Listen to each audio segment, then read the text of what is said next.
Лидерот на партијата, која има мнозинство од 61 пратеник во парламентот, ќе го добие мандатот. На изборите, како што вели председателката Силјано Скадавкова, има еден победник, кој ги избира коалиционите партнери. Според неа, мнозинството е веќе видливо и во него нема место за интегративците Али Ахмети. До 7 јуни, шефицата на државата ќе го додели мандатот на Христијан Мицкоски за состав на едната влада. Се разбира дека е политички, етнички, демократски здраво да вклучите во владата албански партии и тоа мандаторот веќе, како што видовме, ќе го направи.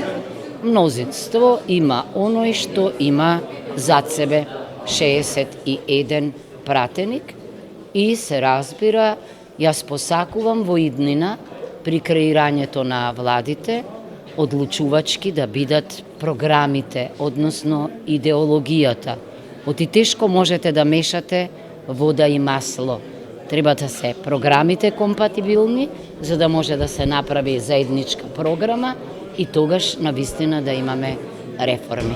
За Преспанскиот договор и односите со Грција, Силјано Скадавкова има план за градење на добрососедски односи, нудење, но и барање на почит. Како што вели, тоа не се само македонски проблеми, туку и регионални и европски. Повтори дека Македонија е дел од Европа и географски, и историски, и културно, и дека е редно време да биде и политички. Останувањето долго во чекалната на Европската Унија не е здраво, како што рече председателката, нити за нас, нити за регионот, нити за Европа. Македонската председателка ги искоментира и заканите на Грција, вмешувајќи го и меѓународниот суд. На истиот тој меѓународен суд ние бевме со Грција веќе и тој ист меѓународен суд пресуди во однос на членот, кршењето на членот 11 од привремената спогодба, која е исто така меѓународен договор. Не верувам дека веднаш ќе се оди на суд, има градација во Преспанскиот договор, прво се укажува, се разговара, се адресира прашањето до Обединетите нации, па потоа се оди на судот.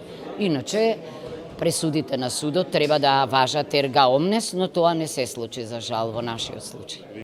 И покрај меѓународниот притисок, Силјано Скадавкова ќе продолжи да игнорира придавката Северна во јавните обраќања и ќе го користи само терминот Македонија. Со тоа, според неа, не се прекршува Преспанскиот договор, а лична определба, како што рече, е право загарантирано со повисоки акти од билатералните договори.